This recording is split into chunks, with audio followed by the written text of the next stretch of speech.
యేసుక్రీస్తు ప్రభువారి అతి శ్రేష్టమైన నామంలో మీ అందరికీ మరొకసారి నా హృదయపూర్వకమైన వందనాలు తెలియజేస్తూ ఉన్నాను. మీరు ఈ మీడియా పరిచర్యను ప్రోత్సహిస్తూ మీరు చేస్తూ ఉన్న ప్రార్థనలు బట్టి వందనాలు. ప్రాముఖ్యంగా ఈ మీడియా పరిచర్యలో బ్రదర్ ప్రవీణ్ గారు వారి ఫ్యామిలీని ప్రభు వాడుకుంటూ ఉన్న విధానాన్ని బట్టి మీరు వారి వర్తమానాలు విని దీవించబడుతూ ఉన్నారని, మీరు అందిస్తూ ఉన్న మీ ప్రోత్సాహాన్ని బట్టి ప్రభువుకే మహిమ ఘనత ఆరోపిస్తూ ఉన్నాను. ఈ ఆదివారం ఫిలడెల్ఫియా సంఘ చరిత్ర గురించి కొన్ని విషయాలు మనం ధ్యానం చేద్దాం. చిన్న ప్రార్థన చేసుకుందాం. ప్రేమ కలిగిన ప్రభువా, దయగలిగిన యేసయ్యా, మీ పాదాలకు వందనాలు స్తుతులు చెల్లిస్తూ ఉన్నాం. ఈ పరిశుద్ధ దినాన్ని మీరు మాకు అనుగ్రహించినందుకు వందనాలు. మీ ఆత్మతో నన్ను నింపండి ప్రభువా, బలపరచండి. మీ వాక్కు వెల్లడవడానికి, అనేకులు దీవించబడడానికి, ఆదరించబడడానికి, మీ స్వరూపంలోకి మరల్చబడడానికి కృప చూపించండి. మీకే వందనాలు స్తుతులు చెల్లిస్తూ యేసయ్య నామంలో ప్రార్థన చేసి వేడుకుంటున్నాము తండ్రి, ఆమేన్. ప్రకటన గ్రంథం 3వ అధ్యాయంలో ఫిలడెల్ఫియా సంఘం గురించి మనం చదువుతాం. 7వ వచనం 3:7.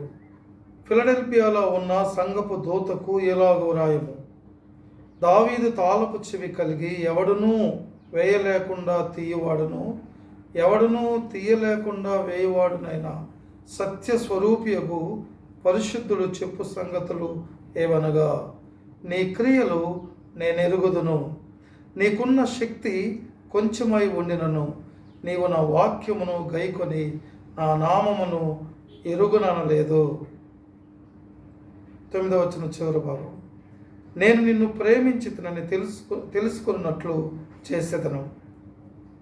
11వ వచనం, నేను నిన్ను కాపాడేదను, నేను త్వరగా వచ్చుచున్నాను, ఎవడనూ నీ కిరీటము అపహరింపకుండునట్లు నీకు కలిగిన దానిని గట్టిగా పట్టుకొనుము, జయించువానిని నా దేవుని ఆలయములో ఒక స్తంభముగా చేసేదను, అందులో నుండి వాడు ఇక మీదట ఎన్నటికి వెలుపలికి పోడు, మరియు నా దేవుని పేరును పరలోకములో నా దేవుని యొద్ద నుండి దిగివచ్చుచున్న నూతనమైన యెరూషలేమును, నా దేవుని పట్టణపు పేరును, నా క్రొత్త పేరును వాని మీద వ్రాసేదను.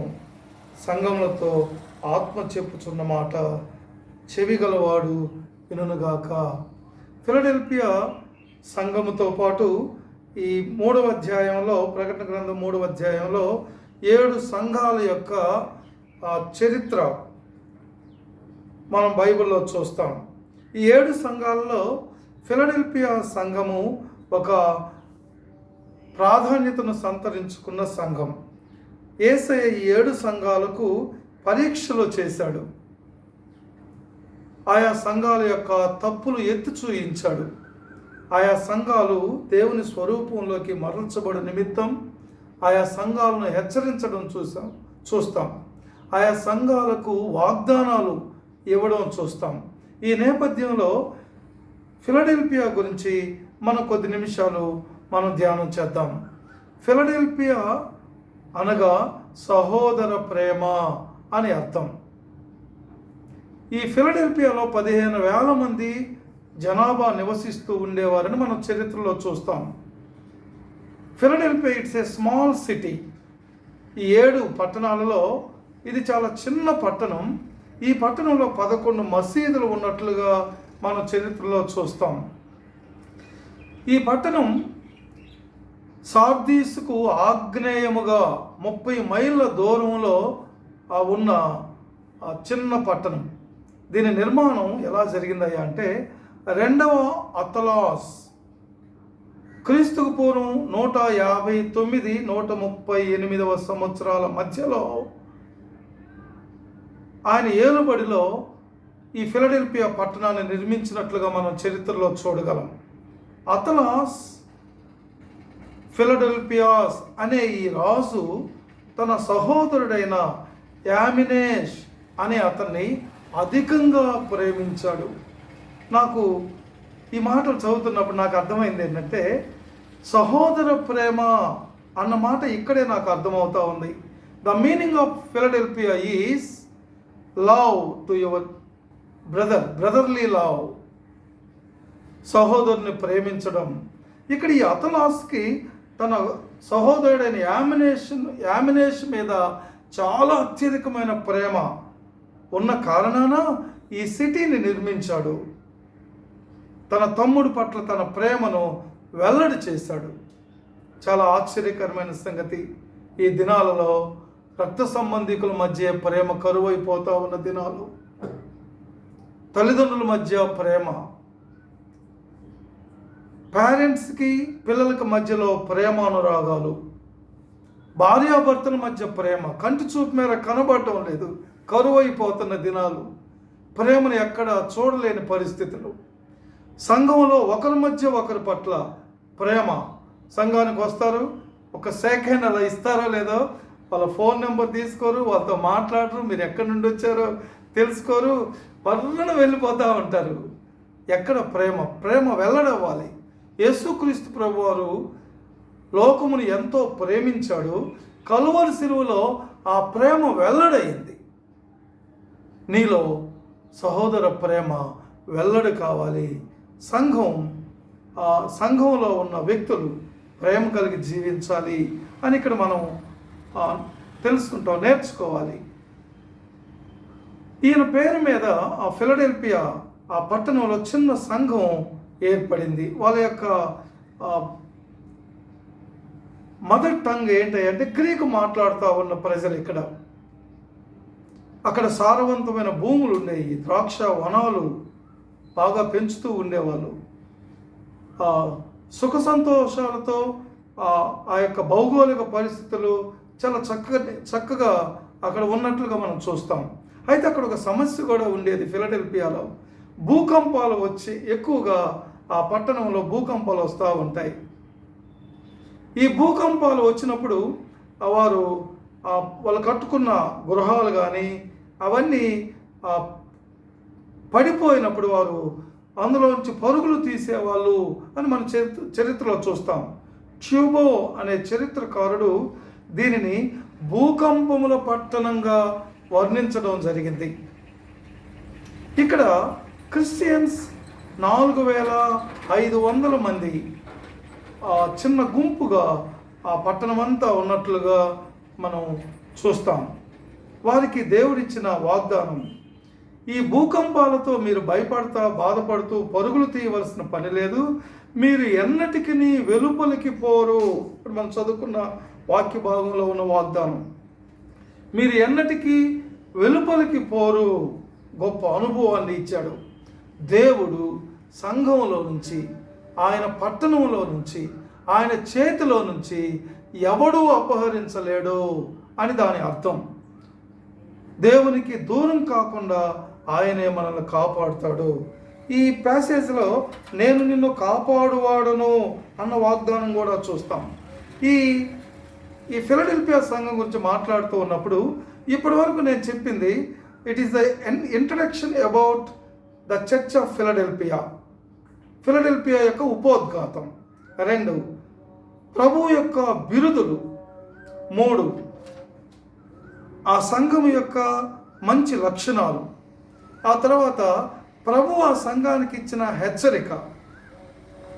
లాస్ట్ 1 ఆ సంఘానికి దేవుడిచ్చినటువంటి ఆశీర్వాదాలు. మరలా చెప్తాను. ఉపోద్ఘాతం, ఇప్పటి వరకు చెప్పిన చరిత్ర. తర్వాత 7 సంఘాలకు దేవుడు ఆయా రీతులుగా తన్ను ప్రత్యక్షపరుచుకుంటూ ఉంటూ ఆయన బిరుదులు మనం చూస్తాం. 2వది ప్రభు యొక్క బిరుదులు. 3 సంఘం యొక్క లక్షణాలు. కొన్ని సంఘాలు చాలా చెడ్డవిగా ఉన్నవి అని దేవుడు హెచ్చరిస్తాడు. ఈ సంఘానికి ఇది మంచి సంఘం, తప్పు పట్టడానికి వీలు లేకుండా జీవిస్తూ ఉన్న సంఘం. ఎంత మంచి మాట! మంచి లక్షణాలు కలిగిన సంఘం. అయినా సరే ఆ సంఘానికి దేవుడిస్తూ ఉన్నటువంటి ఒక హెచ్చరిక. లాస్ట్ 1 ఆ సంఘానికి దేవుడిచ్చినటువంటి ఆశీర్వాదాలు. కొంచెం ముందుకు వెళ్దాం. ప్రభు యొక్క బిడుదలు మనం ఈ యొక్క భాగంలో మనం చూస్తే ఆయన సత్యస్వరూపి 7వ వచనం, తర్వాత 6వ అధ్యాయం 10వ వచనంలో కూడా ఆయన సత్యవంతుడు అని మనం చూస్తాం. యోహాను శుభవార్త 14వ అధ్యాయం 6వ వచనంలో కూడా ఆయన సత్యవంతుడు అనే మాట చూస్తాం. దేవుని లక్షణాలలో ఆయన సత్యవంతుడు అనే మాట మన బైబిల్లో చాలాసార్లు చూస్తాం. ఆయనలో సత్యం ఎంత ఉందయ్యా అంటే 100% సత్యవంతుడు. ఆయనలో ప్రేమ గలవాడు, ఆయన ప్రేమ ఎంతో అని మనం చదువుతూ ఉంటాం, వింటూ ఉంటాం. ఆయన ప్రేమ 100% ఉంటుంది. ఆయన సత్యం 100% ఉంటుంది. ఆయన సత్యవంతుడు.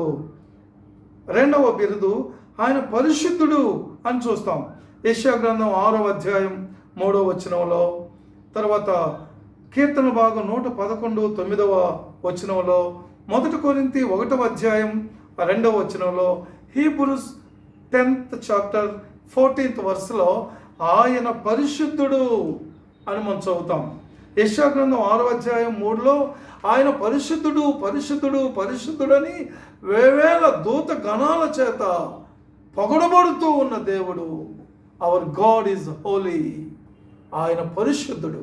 ఆయనతో స్నేహం చేస్తూ ఉన్నప్పుడు, యేసు ప్రభుతో నడుస్తూ ఉన్నప్పుడు, యేసయ్య స్వరూపంలోకి మరల్చబడుతూ ఉన్నప్పుడు, ఆయన పరిశుద్ధత మనం అర్థం చేసుకుంటూ ఉన్నప్పుడు ఆయన గుణలక్షణాలు మనకు అర్థమవుతాయి. నాకు ఒక బ్రదరు చాలా కాలం క్రితం వాక్యం చెప్తావు, నేను స్టూడెంట్గా ఉన్నప్పుడు నేను విన్న వాక్యం, మనం దేవునితో స్నేహం చేస్తూ దేవుణ్ణి అంత అర్థం చేసుకుంటే దేవుడు అంతే అర్థమవుతాడు. దేవుణ్ణి అంతగా అర్థం చేసుకుంటే దేవుడు అంత పరిధిలో మనకు అర్థమవుతాడు. దేవుని ఇంకా ఎక్కువగా అర్థం చేసుకుంటే దేవుడు అంతగా మనకు అర్థమవుతాడు. ఆయన పరిశుద్ధుడు. జక్కయ్య దగ్గరకు వచ్చి, జక్కయ్య త్వరగా దిగు అని పిలుస్తాడు. దిగాడో దూకాడో కానీ నాకు తెలీదు.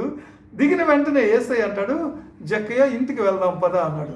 ప్రభువా, నా ఇంటిలో మీరు నివసించడానికి సరైనటువంటి వాతావరణం ఉండదు, ఏంటి సంగతి ఇక్కడే చెప్పు అంటే, దేవుడు నా మాటల్లో ఇలా చెప్తున్నా, జక్కయ్య నాకు నీవే కదా కావాల్సింది, నీ ఇల్లు కూడా కావాలి. ఓకే, ఆ ఇంటికి వెళ్ళారు. వెళ్ళిన తర్వాత జక్కయ్యకు యేసయ్యకు మధ్యలో సంభాషణ జరుగుతుంది. జరుగుతున్నప్పుడు మధ్యలో జక్కయ్య లేచి నిలువబడి, యేసయ్య, పేదలకు నా ధనాన్ని 4 అంతలు ఇచ్చేస్తాను, అన్యాయంగా సంపాదించిన మొత్తం నేను ఇచ్చేస్తాను. దేవుని దగ్గర కూర్చున్నప్పుడు దేవుని పరిశుద్ధతలో జక్కయ్య యొక్క పాప జీవితం, అసత్యమైన జీవితం బయటపడతా ఉంది. దేర్ ఫ్రెండ్స్, యేసయ్యతో నా సహవాసం ఎంత లోతుగా పాతుకొని పోతూ ఉంటుందో, యేసయ్య పరిశుద్ధ జీవితం అంతగా మనకు ప్రత్యక్షం అవుతూ ఉంది. ఆయన సత్యవంతుడు, ఆయన పరిశుద్ధుడు, ఆయన పరిశుద్ధుడు. 3వ మాట, ఆయన తాళపు చెవి కలిగిన వాడు. ప్రకటన గ్రంథం 1:18లో, 2 పేతురు 2:4 వచనాలలో, 2వ అధ్యాయం 4వ వచనంలో దావీదు తాళపు చెవి కలిగిన వాడు. ఇక్కడ మనం చదువుకున్నాం, దావీదు తాళపు చెవి కలిగి ఎవడనూ వేయలేకుండా తీయవాడును, ఎవడనూ తీయలేకుండా వేయవాడును. దేవుడు ద్వారాలు తెరిచేవాడు, ద్వారాలు వేసేవాడు. దేవుడే ద్వారాలు తెరిస్తే ఈ భూమి మీద ఎవడూ మూయలేడు. దేవుడే తాళాలు వేస్తే ఎవడునూ తీయలేడు. ఆయన చేతిలో తాళములు కలిగిన వాడు. ఎర్ర సముద్రానికి మోత వేశాడు. మోసెస్ అనుకున్నాడు, నా సొంత బలంతో, నా శక్తితో ఐగుప్తీయుల్ని మటుమాయం చేయాలి అని ప్రారంభం చేసి ఒకరిని ఒకే ఒక షాట్గా సౌండ్ లేకుండా చంపేస్తాడు. ఐగుప్తీయుల్ని చంపివేసి ఇశ్రాయేలు ప్రజలను విడిపించడానికి ఇదే మార్గం, ఇదే పద్ధతి అని మోసెస్ అనుకున్నాడు. అలా ఎంతమందిని చంపి వాళ్ళని కప్పిపెట్టగలడు? దేవుడు ఐగుప్తీయుల మొత్తాన్ని ఎర్ర సముద్రంలో కప్పివేశాడు. ఆయనే మూత వేయగలిగిన వాడు, ఆయనే సమస్యను సంపూర్ణంగా పరిష్కరించగలిగిన దేవుడు. ఆ తరువాత మనం ఆ సంఘం యొక్క మంచి లక్షణాల గురించి మనం చూస్తాం. 7 సంఘాలలో మంచి సంఘం, తప్పు ఎరగని సంఘం ఫిలడెల్ఫియా. ఆ సంఘంతో దేవుడు చెప్తాడు, నెంబర్ 1, నీ క్రియలు నేను ఎరుగుదును. తీతు పత్రికలో 2వ అధ్యాయం 14వ వచనంలో, 3వ అధ్యాయం 8వ వచనంలో మన క్రియలు దేవుడు ఎరిగినవాడు అన్న మాటలు మనం చూస్తాం. 2, నీవు నా వాక్యమును గైకొని ఉన్నావు, నీ శక్తి కొంచెమైనను నీవు నా వాక్యము గైకొని ఉన్నావు. 8వ వచనం, నీ క్రియలు నేను ఎరుగుదును, నీకున్న శక్తి కొంచెమై ఉండినను నీవు నా వాక్యమును గైకొని నా నామమును ఎరుగుననలేదు. దేవుని కొరకు పరలోక ప్రమాణాలు కలిగిన సంఘం, దేవుని కొరకు నిలబడిన సంఘం, ఈ సంఘం వాక్యాన్ని ప్రేమించే సంఘం. డియర్ ఫ్రెండ్స్, ఈ దినాలలో వాక్యాన్ని మోసే సంఘాలు కంటి చూపు మేర కనపడడం లేదు. ఏదో జిమ్మిక్స్, గ్రాఫిక్స్, నిలబడిన వాళ్ళని పడేయడాలు, పడిన వాళ్ళని గందరగోళాలు చూస్తూ ఉన్నాం. కానీ వాక్యం మీద కట్టుబడే సంఘం, వాక్యాన్ని ఎరిగిన సంఘం ఫిలడెల్ఫియా సంఘం. వాక్యము ఏ సంఘంలో అయితే ప్రత్యక్షపరచబడుతూ ఉంటుందో ఆ సంఘాల్లో చాలా తక్కువ మంది ప్రజలను చూస్తూ ఉంటాం. మన సంఘాలు వాక్యం మీద కట్టబడి ఉండాలి. వాక్యము తప్ప యేసు ప్రభు వారి యొక్క స్వరూపంలో మరల్చబడడానికి ఇంకా వేరే బైపాస్ రూట్ లేదు. వాక్యాన్ని ప్రేమించాలి, వాక్యాన్ని ప్రేమించాలి, వాక్యాన్ని ప్రేమించడం తప్ప వేరే రూట్ లేదు ఇక మనకి. వాక్యము దేవుడే ఉన్నాడు. ఆ వాక్యాన్ని మన హృదయ అంతరంగంలో దాచుకోవాలి. పీటర్ సింగయ్య గారు ఒక పాట రాస్తూ ఆ పాటలో ఇలాగా ఒక లైన్ కూర్చాడు, నీ వాక్యమును నా హృదయంలో దాచుకొని ఉన్నాను. ఎంత అద్భుతమైన పాట అండి. దేవుని వాక్యం హృదయ అంతరంగంలో పూడ్చుకోవాలి, వాక్యంతో నివాసం చేయాలి, వాక్యము మనము కలిసి జీవించాలి. అసలు నా మాటల్లో చెప్పాలంటే వాక్యం అంటే పడిచావాలి. అసలు వాక్యానికి నీకు సంబంధం ఉందా తమ్ముడు, చెల్లి, దేవుని బిడ్డలారా? అసలు నీ వాక్యం చదువుకొని ఎంతకాలమైంది తృప్తి తీరా? Is there any relationship between God and you? దేవుని వాక్యము, దేవునితోటి నీకు నాకు ఉన్న సంబంధం ఎంత? వాక్యాన్ని ప్రేమించాలి. నాకు తెలిసిన ఒక మంచి లెక్చరర్ బందర్ నోబెల్ కాలేజీలో వర్క్ చేస్తూ ఉన్న ఆయన పేరు ఎంసి పాల్ గారు. ఆయన దీనబంధు అయ్య గారి దగ్గరికి వెళ్ళి, సార్ నేను మంచి ఫైర్ బ్రాండ్ లాగా మంచి విశ్వాసిగా ఉండాలి, ఏం చేయమంటావు, ఏమైనా క్లూస్ చెప్తారా అని అడుగుతాడు. అప్పుడు దీనబంధు అయ్య గారు ఇలా చెప్పాడట, వాక్యం బాగా చదువుకో, ప్రార్థన బాగా చేసుకో. మరలా కొద్ది కాలం అయిన తర్వాత ఇంకేదన్నా మర్మం చెప్తాడేమోనని మరలా దీనబంధు గారి దగ్గరికి వెళ్ళి, సార్ నేను బాగా ప్రభు కొరకు మండాలి, ఏమన్నా నాకు హెచ్చరికలు ఏమైనా చేస్తావా అని అడిగితే, నువ్వు బాగా వాక్యం చదువుకోవాలి, ప్రార్థన చేసుకోవాలి. డియర్ ఫ్రెండ్స్, వాక్యం బాగా చదువుకోవాలి, వాక్యాన్ని ప్రేమించాలి మనం. ఈ సంఘం వాక్యాన్ని గైకున్న సంఘం. మన సంఘంలో వాక్యం ఉందా? మన సంఘంలో వాక్యాన్ని ప్రేమించే బిడ్డలు లేస్తున్నారా? మన సంఘంలో వాక్యాన్ని ప్రకటన చేసే వ్యక్తుల్ని తయారు చేస్తూ ఉన్నామా? లేకపోతే మన సీట్ ఎగిరిపోయిద్దేమో, ఇంకెవరైనా వాక్యం చెప్పనిస్తే అని ఏమైనా భయపడి బీపీలు ఏమైనా తెచ్చుకుంటున్నావా? నీ తరువాత లీడర్స్ని నీవు ప్రిపేర్ చేయాలి. వాక్యం చెప్పే వ్యక్తులను మన సంఘంలో నాయకులుగా లేవనెత్తాలి. మన తరం తరువాత మన సంఘంలో వాక్యం చెప్పే వాటికి తర్ఫీదునివ్వాలి. వాక్యాన్ని గైకున్న సంఘం ఫిలడెల్ఫియా సంఘం. ఆ సంఘానికి ఒక హెచ్చరిక చేస్తూ ఉన్నాడు, ఎవడును నీ కిరీటమును అపహరించకుండా చూసుకో. దేవుడు మనకు కిరీటాలు దాచి ఉంచాడు. ఆయన మనకు జీవ కిరీటాన్ని ఇచ్చాడు, మహిమ కిరీటం మన కొరకు దాచి ఉంచాడు. సొంత రక్షణను మనం కాపాడుకోవాల్సిన అవసరం ఉంది. మన దీపస్తంభం మీద దీపాన్ని దేవుడు తొలగించకుండా బహుజాగ్రత్తగా ఉండాలి. హెచ్చరిక ఏంటయ్యా అంటే, ఎవడును నీ ఆత్మీయ జీవితంలోకి ఎవనికి చోటు ఇవ్వకూడదు. నీ సొంత రక్షణ సాతాను అపహరించుకొని పోకుండా జాగ్రత్తగా ఉండాలి అన్న హెచ్చరిక. నేను పోయిన ఆదివారం మా సంఘంలో ఇలా ఒక వాక్యాన్ని, ఒక మాట జ్ఞాపకానికి తీసుకుని వచ్చాను. విశ్వాస యొక్క హృదయంలో అదంతా ఒకే స్థలం, రెండింటికి మనం స్థలాన్ని కేటాయించి ఉంచాలట. నెంబర్ 1, మన హృదయంలో సింహాసనము ఉంటుందట. మన హృదయంలో ఒక సిలువ ఉన్నట్లుగా మనం ధ్యానం చేసుకుంటూ ఉంటే, మనం ఈ సింహాసనం మీద దేవుణ్ణి కూర్చోబెట్టకుండా మనమే కూర్చొని రాజాలాగా మన జీవితాలు ముందుకు తీసుకొని వెళ్తూ ఉంటాం. ఎక్కువ దూరం వెళ్ళలేము. తప్పకుండా ఆత్మీయ జీవితంలో అపశృతులు ఎదురవుతాయి. బాగా ఉన్నానని అనుకుంటావేమో, కానీ దేవుణ్ణి కూర్చోబెట్టవలసిన ఆ సింహాసనంపై మనమే కూర్చొని మనమే డ్రైవ్ చేసుకుంటా ఉంటే ఎక్కడో కళ్ళు తెరుస్తాం. చాలా అపాయం పొంచి ఉంది. అయితే సిలువు మీద యేసయ్య ఇంకా వేలాడుతానే ఉన్నాడు. యేసయ్యను సిలువుకి ఎక్కించడమే మనకి ఇష్టం అయిపోతూ ఉంది. అయితే యేసయ్యకు సింహాసనం వేసి మనం సిలువు మీదకి వెళ్ళినట్లయితే మనం జాగ్రత్తగా ప్రభుతో నడుస్తాం. ఓ చిన్న ప్రశ్న అడగనా?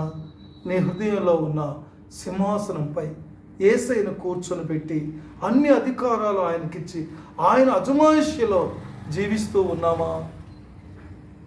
ఆ సిలువుపై ఆ శ్రమ, ఆ బాధ, ఆ నింద, అవమానం మనమే భరిస్తూ అనుదినము సిలువును మోసే ఆ అనుభవంలో ఉన్నామా? లేక సిలువు మీద యేసయ్యను మరలా వేలాడదీస్తూ సింహాసనం మీద ఉన్నామా? పరీక్షించుకుంటే చాలా మంచిది. ఎవడును నీ కిరీటమును అపహరించకుండా ఆత్మీయ జీవితంలో అప్రమత్తంగా ఉండాలి. లాస్ట్ పాయింట్, ఆశీర్వాదములు. దేవుడు ఆ సంఘానికి ఇచ్చిన ఆశీర్వాదాలు. జయించువానిని నా ఆలయములో ఒక స్తంభంగా ఉంచుతాను. దేవుడు మనల్ని సంఘంలో నాటుబడిన ఒలీవ మొక్క వలె, తమాల వృక్షం వలె ఆయన మనల్ని సంఘంలో నాటే దేవుడు, సంఘంలో స్థిరపరిచే దేవుడు. ఈ ఫిలడెల్ఫియాలో భూకంపాల చేత షేక్ అయిపోతూ పారిపోయే జీవితం కాకుండా, నీవు ఎన్నటికీ పారిపోకుండా నా సంఘంలో నిన్ను ఒక స్తంభంగా నాటుతాను. ఇర్మియా ప్రవక్తకు అంటాడు, నీవు ఇనుప స్తంభంలాగా చేస్తాను, నిన్ను ఇత్తడి గోడలాగా చేస్తాను నిన్ను ప్రాకారం కలిగిన పట్టణంలాగా. దేవుడు మనకిచ్చే ఈ జీవితం స్థిరంగా మందిరంలో పాతుకుపోయిన జీవితం. ఒకే ఒక మందిరంలో నీ చివరి శ్వాస వదిలేంత వరకు వాక్యం మీద కట్టబడే ఒక సంఘంలో నీవు స్థిరంగా ఉండిపోవాలి. దేవరాజయ్య గారు ఇలా చెప్తాడు, ఈ మధ్య క్రైస్తవులు ఫుట్బాల్ క్రైస్తవులుగా తయారవుతూ ఉన్నారు. ఈ చర్చిలో పాట ఇకపోతే ఆ పాస్టర్ ఒక తన్నితే ఇంకో చర్చిలో దూకుతుంటారు. అక్కడ పెత్తనం ఇకపోతే అక్కడ పాస్టర్ తన్నికి ఇంకో ఎంతకాలం తిరుగుతూ ఉంటావు? ఆయన మందిరంలో ఒక స్తంభం నీవు నేను. ఆ మందిరంలో కొన్ని బాధ్యతలు ఉన్నాయి. ఆ మందిరం పట్ల నీకు నాకు కొంత పనిని అప్పగించాడు. ఆ పని నీవు నేనే చేయాలి. ప్రవీణ్ గారు ఒకసారి వాక్యం చెప్తూ ఇలా చెప్పారు, మందిరంలో దేవుడు నీకు ఒక పనిని అప్పగించినప్పుడు ఆ పని నీవు చేయకపోతే నిన్ను తీసి ప్రక్కనేసి వేరే వాళ్ళ చేత చేయించుకుంటాడు ఆ పని అని. ఎంత దుఃఖకరమైన మాట. ఫ్రెండ్స్, నీ వెళ్ళే ఆ మందిరంలో నీ బాధ్యత చాలా ఉంది, నీ భాగం చాలా ఉంది, నీవు చేయవలసిన పని చాలా ఉంది. ఆ పనిలో నీ సమయం కేటాయించాలి సంపూర్ణంగా. ఆ సంఘంలో నీ ధనాన్ని గుప్పిలు విప్పాలి. ఆ సంఘంలో నీ టాలెంట్స్ అన్ని వాడబడాలి. ఆ సంఘంలో నిన్ను ఒక స్తంభంగా స్థిరపరిచే దేవుడు. ఫిలడెల్ఫియా ఆ షేకింగ్, ఆ సిటీలో దేవుడు స్థిరమైనటువంటి సంఘాన్ని నెలకొల్పినట్లుగా మనం చూస్తాం. జయించేవారు నా ఆలయంలో స్తంభంలాగా చేస్తాను. ఊరికే మందిరంలో షేక్ అయిపోతా ఉన్నావా? ఇస్సాకారుని యాకోబు పిలిచి, అరే ఇస్సాకారు, 2 దొడ్ల మధ్యలో పడుకుంటావేంట్రా అని హెచ్చరిస్తాడు. ఒకే ఒక సంఘంలో నీవు స్థిరంగా పనిచేయాలి. ఆ సంఘంలో నీ బాధ్యత ఏంటో తెలుసుకోవాలి. నీ వరాలు ఆ సంఘ క్షేమం కొరకు నీవు వాడబడాలి. 2వ బ్లెస్సింగ్, ఎన్నటికీ వెలుపలికి పోవు. దేవుని చేతిలో దాచబడిన జీవితం, ప్రొటెక్టెడ్ లైఫ్. దేవుడే కాపాడుతాడు. ఇక్కడ మనం చదువుకున్నాం, నేను నిన్ను కాపాడువాడును. దేవుడు మనల్ని కాపాడుతాడు. దేవుడు నిన్ను నన్ను మన కుటుంబాలను, మన పిల్లలను, మన ఉద్యోగాలను, అన్ని విషయాల్లో దేవుని కాపుదల. బైబిల్లో ఒక మాట ఉంది, కృపాక్షేమము నీ వెంట వచ్చును. కృపాక్షేమం మన వెంట పంపిస్తాడు దేవుడు. వాటి వెంట మనం పరిగెత్తడం కాదు, కృపాక్షేమం మన వెంట పంపిస్తాడు. ఆయన ఇచ్చే కాపుదలే కాపుదల. దేవుని పేరు పెట్టబడిన ప్రజలం మనం. నూతనమైన యెరూషలేము, నూతన పౌరసత్వం, క్రొత్త పేరు. ప్రకటన గ్రంథం 19:12. These are all God's blessings. ఈ ఆశీర్వాదాలు నీకు కావాలా? క్రొత్త పేరు కావాలా? ఎవడు అపహరించబడిన ఈ ఆత్మీయ జీవితం కావాలా నీకు? దేవుడిచ్చే జీవ కిరీటం నీకు కావాలా? దేవుడు నిన్ను, నీ కుటుంబాన్ని, మన సంఘాలను ఆశీర్వదించునుగాక. చిన్న ప్రార్థన. దయగలిగిన మీ పాదాల కొందనాలు. ఈ మాటల ఫలింపులోనికి తీసుకుని రండి. ఈ వాక్య భాగాలు విన్న ఆ బిడ్డలను మీరు వర్ధిల్ల చేయండి. ఈ కరోనాతో ఎఫెక్టెడ్ అయిన ఆయా ప్రాంతాల, పట్టణాలు, మా ప్రపంచాన్ని మీరే కాపాడమని, మీ కృపను అనుగ్రహించమని యేసయ్య నామములో ప్రార్థన చేసి వేడుకుంటున్నాము తండ్రి. ఆమేన్. Thank you.